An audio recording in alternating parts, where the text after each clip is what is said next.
सभी धर्म प्रेमी सज्जनों को सादर नमस्ते। साथियों, मैं सत्य प्रकाश आर्य अपने इस यूट्यूब चैनल पर इस स्वाध्याय सत्संग रूपी आध्यात्मिक चर्चा में आपका हार्दिक स्वागत करता हूं। साथियों, संतों की वाणी पर बात कर रहे हैं और संतों की वाणी की श्रृंखला में आगे बढ़ते हुए आज वाणी लेते हैं वाणी गुरु अमरदास जी। क्या कहते हैं गुरु अमरदास जी? मिलो मेरे प्रीतम जीव तुद बिन खरी निमाड़ी। मिलो मेरे प्रीतम जीव, हे मेरे परमपिता परमात्मा, अगर तुम मिलो तो मैं जीऊं, और अगर तुम नहीं मिलते हो तो मेरा इस दुनिया में कोई अस्तित्व नहीं है। तुद बिन खरी निमाणी, तेरे बिना मेरा क्या अस्तित्व है। मैं साधना तेरी कर रहा हूँ, आराधना तेरी कर रहा हूँ, सुमिरन तेरा कर रहा हूँ, प्रार्थना तुझसे कर रहा हूँ, गुणगान तेरे गाता हूँ। तो मिलो मेरे प्रीतम जीव, तो हे मेरे परमपिता परमात्मा, हे मेरे प्रीतम, अगर तुम मिलो तो मैं जीऊँ, वरना सब सारे कार्य तुम्हारे लिए कर रहा हूँ और उसके बावजूद तुम नहीं मिलते तो फिर मैं जीऊँ तो किसके लिए जीऊँ। कैसा भाव होता है संतों का। मैं नैनी नींद न आवे, जीव भावे अन्न न पानी। मैं नैनी नींद ना, मेरे नैनों में नींद नहीं आती, जीव भावे अन्न न पानी। और कहते दाना पानी, न अन्न भाता न पानी भाता, आंखों में नींद नहीं आती। ऐसी भक्ति चाहिए। क्या कह रहे हैं अमरदास जी? ऐसी भक्ति चाहिए। अमरदास जी क्या कह रहे हैं कि मैं नैनो नींद ना, मेरे नैनों में नींद नहीं आती और अन्न और पानी कुछ भी अच्छा नहीं लगता, भूख प्यास सब खत्म। ये है कहने का मतलब। रात नैनों में नींद नहीं आती और भूख और प्यास सारी खत्म हो गई है। किस लिए? कि सब कार्य तुम्हारे लिए कर रहे हूँ और तुम्हारे से ही मिलन नहीं हो रहा। उस परमात्मा के लिए सारे कार्य किए जा रहे हैं और उसी से मिलन ना हो तो यही तड़प होती है भक्त की। पानी अन्न न भावे मरिए हावे, बिन पिर क्यों सुख पाइए। पानी और अन्न तो भाते ही नहीं, मरिए हावे, मरने जैसी हालत हो गई है। बिन पीऊ क्यों सुख पाइए। क्यों? क्योंकि बिना प्रीतम के मिले सुख है कहाँ। अरे जिस चीज़ की आराधना व्यक्ति करता है, अब मैं तो कह रहा हूँ भौतिक जगत की साधना देख लो। भौतिक जगत में अगर कोई व्यक्ति धन के पीछे जा रहा है, सर्वस्व पर निछावर कर दिया है, ना मिले तो क्या हालत होती है इसकी। तो ये तो आध्यात्मिक जगत है और ये तो ऐसा आदर्श परमात्मा है जो दिखाई तो देता नहीं, और लेकिन सभी कहते हैं कि सारी सृष्टि को चला वही रहा है। अब उससे आस लगा ली जो सबको चला रहा है। यहाँ पे तुच्छ चीज़ों के लिए व्यक्ति भागता है, वो न मिले तो उस व्यक्ति की हालत देखो कैसी हो जाती है। आफ्टर ऑल ये संसार भाग तो उसी हुई चीज़ों के लिए जा, अधिकतर तो भौतिक जगत की तरफ भाग रहा है संसार, और देख लो इनकी हालत क्या है। वो ना मिले तो फिर क्या हालत हो जाए। और यहाँ पे तो भक्त भगवान को मांग रहा है। तो पानी अन्न न भावे मरिए हावे, पानी न पानी भाता न अन्न भाता, मरने जैसी हालत हो गई, बिन पीऊ क्यों सुख पाइए। क्यों? बिना पिया के मिले कैसे सुख मिले। बिना उस प्रीतम के, बिना उस परमात्मा के मिले सुख है कहाँ। ये है भक्त का भाव। गुरु आगे करऊ विनती, जे गुरु भावे, जीव मिले तिवे मिलाइए। अब मैं गुरु से यही प्रार्थना करता हूँ, गुरु आगे करेऊ विनती, गुरु के आगे यही विनती करता हूँ, जय गुरु भावे, हे मेरे गुरुदेव जैसा तुमको अच्छा लगे। अच्छा, गुरु का प्रसंग क्यों आता है ऐसा? आदमी इधर से हार थक गया, लेकिन जिसने जान लिया है वो तो गुरु है, वही तो मार्गदर्शन कर सकता है। तो जिसने जान लिया तो प्रत्यक्ष जगत में तो किसकी तरफ जाएगा? उसकी तरफ जाएगा फिर विचार कि मैं तो असमर्थ हो गया उसको पाने में। हे मेरे गुरुदेव, आप तो पार हो गए, आप ही थोड़ा सा कृपा करो, आप ही सहयोग करो। और वास्तव में पार निकले हुए गुरु तो सिर्फ सहयोग ही कर रहे हैं। इस सृष्टि को मैं तो कह रहा हूँ चला ही वही रहे, उन्हीं की वजह से चल रही है, उन्हीं की वजह से सब अस्तित्व है। क्योंकि एक बार आपका अंतःकरण शुद्ध होने लग गया और आप इस मार्ग पे चले गए, तो सच बता रहा हूँ सिर्फ अच्छाई की भावना ही अंदर रहती है। चाहे जन कल्याण की हो, सर्व कल्याण की हो, देश कल्याण की हो, सब तरफ से कल्याण का ही भाव निकलता है। क्योंकि वहाँ से दूषित मैल तो सब निकल गया, तो बचा क्या? जो अच्छा बचा, तो आपके अंतःकरण में सब कुछ अच्छा है, तो वही तो आप बांटोगे।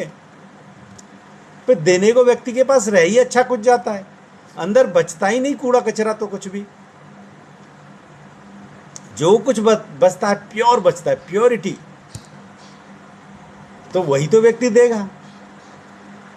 तो हरेक इस मार्ग पर चलने वाला वही देता है, ये संत वही दे रहे हैं आपको। तो गुरु आगे करऊ विनती, अब मैं गुरुदेव से ही प्रार्थना करता हूँ कि जय गुरु भावे, हे मेरे गुरुदेव, जैसा तुमको भाता है, जैसा तुमको अच्छा लगता है, जो मिले तिवे मिलाइए। मैंने तो प्रयास कर लिए, वो नहीं मिल रहा मुझे मेरा प्रियतम, मेरा परमात्मा। अब मैं आप ही से विनती करता हूँ कि जब आपकी इच्छा हो तब आप ही मिलाइए। क्योंकि कम से कम गुरु जो प्रत्यक्ष में, जिनके सानिध्य में साधना की जाती है, तो अगर आपको इसमें बड़ी बेचैनी होती है, इस मार्ग में बेचैनी भी बड़ी आती है जब आप गुजरते हो, क्योंकि सांसारिक आप रहे नहीं, पार आप निकले नहीं, तो बड़ा बीच में झंझट रहता है। तो कम से कम प्रत्यक्षदर्शी गुरु हो तो कम से कम जाके उनके नतमस्तक होके कि गुरु कुछ तो सांत्वना दो, तो कम से कम सांत्वना तो दे सकते हैं। क्योंकि जिसने पार निकला हुआ है उसे पता होता है कि कहाँ कहाँ कितने कष्ट आने, तो वो स्टेज को समझ जाता है। मैं बता रहा हूँ, मैं साधक के स्टेज से बता सकता हूँ ये किस स्टेज से गुजर रहा है, पर बशर्ते साधक हो तो सही, साधक बने तो सही। और जब व्यक्ति इससे गुजर जाता है पूरे से, तो वही बता सकता है कि ये व्यक्ति कहाँ पे है। मैं तो अपना जो है ना, कुछ ऐसा मेरा प्रारब्ध था, ऐसे प्रत्यक्ष, क्योंकि जब बेचैनी होती है तो अधर उधर भी भागता है व्यक्ति, तो प्रत्यक्ष मुझे सानिध्य कभी नहीं मिला। अब जो भी, जैसा कि मैंने कहा कि जो पार निकले गुरु हैं, उनकी तो हमेशा एक ही इच्छा रहती है कि उनके माध्यम से जितने पार निकल सकें वो तो पार निकल जाएं, लेकिन ये कल्याण जो है ना, पूरे जितना भी समाज है सबका कल्याण हो जाए, एक ही भाव रहता है, सदा कल्याणमयी भावना निकलती है। तो वो कृपा सबकी रहती है, वैसी कृपा रही होगी तो इसीलिए सौभाग्य है कि इस यात्रा को पूर्ण कर पाया। तो कहने का मतलब है, प्रत्यक्ष में अगर कोई गुरु है तो जब बीच से निकल ले हो, तो जैसा अमरदास जी कह रहे हैं, ऐसे भाव में ऐसी विचार उत्पन्न हो रहे हैं कि वो प्रभु से मिलन हो नहीं पा रहा, और आंतरिक वेदना इतनी हो गई है कि अब कोई रास्ता नहीं सूझ रहा। तो प्रत्यक्षदर्शी कोई गुरु हो तो उससे विनती कर सकते हैं, हे गुरुदेव ऐसी ऐसी परेशानी है, तो गुरु पहचान के फिर तुम्हारा मार्गदर्शन, दिशा निर्देशन कर सकता है। इसलिए गुरु की महत्ता होती है। तो गुरु आगे करऊँ विनती, गुरु से विनती करता हूँ, जय गुरु भावे, हे गुरुदेव, जैसा आपको अच्छा लगता है, जो मिले त्यों मिलाइए, जब आपकी इच्छा हो तब मिलाइए, लेकिन सांत्वना तो दीजिए। यही गुरु से सांत्वना मिलती है, यही गुरु से मार्गदर्शन मिलता है, यही गुरु से भाव रूपी दिशा भी मिलती है। बहुत महत्व है। आप पे मिले लय सुखदाता, और जब आप पे मिले लय सुखदाता, और जब आप मिल गए लय सुखदाता, आप मिलिया घरे आइए।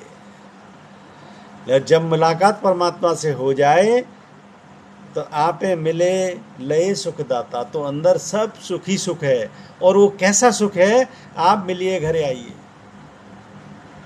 वो मिल गया तो समझ लो घर में आ गए। जहाँ पे आप रहते हो, जिस घर में आप रहते हो, फिर वो सब सुखी है। और इसको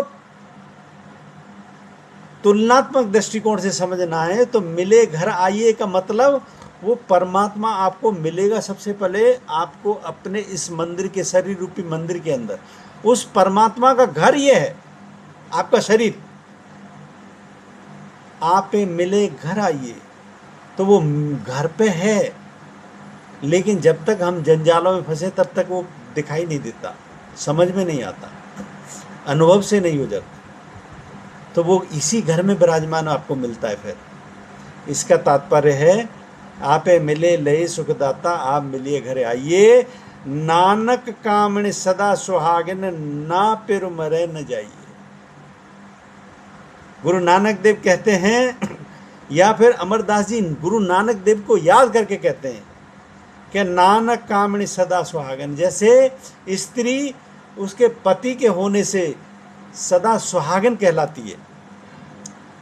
किसी भी स्त्री का सुहागन का अस्तित्व तो वही है तब भी है जब उसका पति विद्यमान है। तो नानक कामणी सदा सुहागन, ना पिर मेरे न जाइए। फिर उसके बाद न कोई मरना न कहीं जाना। तो इसी प्रकार से जब उस परमपिता परमात्मा से आपका मिलन हो जाता है, अंतर जगत में उसको पा लेते हो, फिर ना मरे, फिर ना कोई मरना और ना कहीं जाना।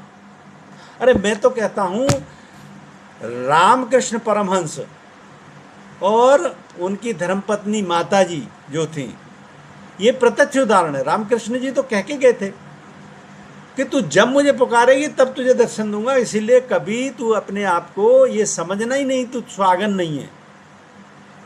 तो यहाँ पे तो ऐतिहासिक ऐसे उदाहरण, और उनको कभी भी ऐसा महसूस नहीं हुआ कि रामकृष्ण परमहंस उनके साथ नहीं है। इसलिए इतिहास में केवल एक उदाहरण है कि रामकृष्ण परमहंस जी की जो पत्नी थी, वो उसके बाद भी स्त्री का पूर्ण श्रृंगार करती थी, उनके जाने के बाद भी, क्योंकि वो कहती थी कि मुझे कभी ऐसा महसूस नहीं होता कि वो मेरे साथ नहीं है। तो इसलिए इस प्रकार के उदाहरण, तुलनात्मक उदाहरण ये जो दिया गया है कि जैसे स्त्री के लिए उसका पति उसके सुहाग का प्रतीक माना जाता है, वैसे ही अगर परमपिता परमात्मा अगर हमको मिल जाए तो फिर ना तो कभी मरना ना कभी जाना। ये तो अमरत्व की यात्रा है। तो ऐसी अमरत्व की यात्रा पूर्ण व्यक्तित्व को ही मिलती है, जिसका कि प्रत्यक्ष उदाहरण गृहस्थ में रामकृष्ण परमहंस और उनकी धर्मपत्नी माता जी जो थी वे हैं। क्योंकि उनके जाने के बाद भी वो उन्होंने जब तक जीवन रहा पूर्ण श्रृंगार किया था। ऐसा है संतों का जीवन, अमरत्व की यात्रा ये। तो उस अमरत्व को पालो, उस आनंद को पालो, फिर जीवन में न कभी मरना न कहीं जाना, बस अस्तित्व में रह के आनंद में रहना। आप अस्तित्व बन जाते हो, यू बिकम इटर्नल।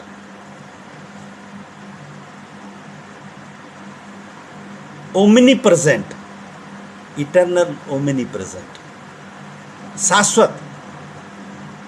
मुझे उम्मीद है चर्चा पसंद आई होगी। पसंद आई है तो वीडियो को लाइक करें, अधिक से अधिक शेयर करें। शंका समाधान के लिए कोई प्रश्न है तो कमेंट बॉक्स में लिखें। बने रहें मेरे साथ, बने रहने के लिए बहुत बहुत धन्यवाद। इत्योम सम नमस्ते।